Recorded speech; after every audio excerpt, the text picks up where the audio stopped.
আসসালামু আলাইকুম হোয়াটসঅ্যাপ ভাই লোক কি অবস্থা সবার welcome to our new video. আজ এরা বকবক না করে চলো ভিডিও শুরু করি। डिस्क्लेमर, मेरी आप सबसे गुजारिश है ये वीडियो सिर्फ एंटरटेनमेंट के लिए है। मेरी वीडियो का मकसद सिर्फ सोसाइटी में गंदगी फैलाने वालों को साफ करना है। নারীদের দেওয়া হলে সমান অধিকার, সমাজ ব্যবস্থা হয়ে যাবে অন্ধকার। সঠিক বলেছেন। যারা যাবি না চল তার ফেসবুক প্রোফাইলে ঢুকে ঘাটাঘাটি করতেছিলাম, তখন যা পেলাম সে university of liberal arts Bangladesh একটি প্রাইভেট ইউনিভার্সিটিতে পড়াশোনা করে। ফুডাপিকে আমি পছন্দ না করলেও তার একটি কথার সাথে আমি সহমত। প্রাইভেট ইউনিভার্সিটিতে পড়লে 90% মেয়েরা মডার্ন হতে গিয়ে মেয়ে থেকে মাগি হয়ে যায়। আরো দেখলাম যারা যাবেন আরঙে জব করে। আরঙে একটি ব্যানারে লেখা ছিল মেয়ে কলিগকে জিজ্ঞেস করা যাবে না আপু আপনি বিয়ে করছেন না কেন। ওই আপুরা তো তাড়াতাড়ি প্রমোশন হলো কিভাবে, তাহলে অপরাধ। তারা দেহ খুলে নাচানাচি করলে তাদের কিছু বলা যাবে না। একটি মেয়ের চাকরির বয়স 6 মাস হতে না হতেই তার প্রমোশন হয়ে যায়, তাহলে বুঝতে হবে সে উপর মহলের লোকজনদের মনোরঞ্জন ভালোই চাল।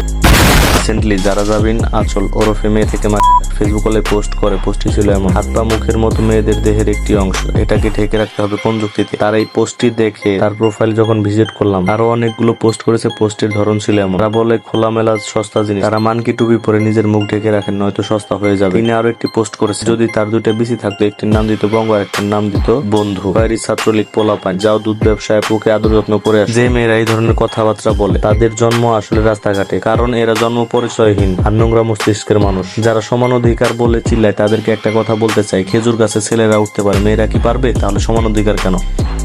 এর আগে একটি মেট্রো রেল নিয়ে একটি পোস্ট দেখেছিলাম, সেখানে একটি লোক মহিলা বগিতে উঠে যায় এবং তাকে নামতে দেওয়া হয় না, তাকে আটকে রেখে অপমান করা হয়। সেই লোকটি ছিল পঙ্গু। যেহেতু সমান অধিকার তাহলে মহিলা বগি আলাদা থাকবে কেন? বাসে মেয়েদের জন্য আলাদা সিট থাকবে কেন?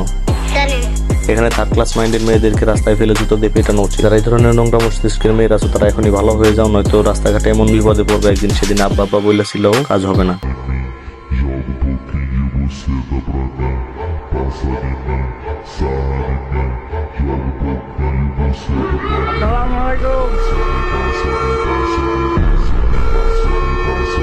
ভাইয়ের টাকায় পড়াশোনা করলাম, স্বামীর টাকায় স্কুল দিলাম, আর সেখানে লিখলাম নারী বাধার অন্যতম কারণ হচ্ছে পুরুষ। নারী যাত্রার অগ্রদূত ইনি তো জাহান্নামে চলে গেছে কনফার্ম। দেখে গেছে তার কিছু কর্মী যারা আমাদের সমাজ ব্যবস্থাকে নষ্ট করছে। সো আজকের ভিডিও পর্যন্তই। দোকান ক্লোজ, লাইট অফ।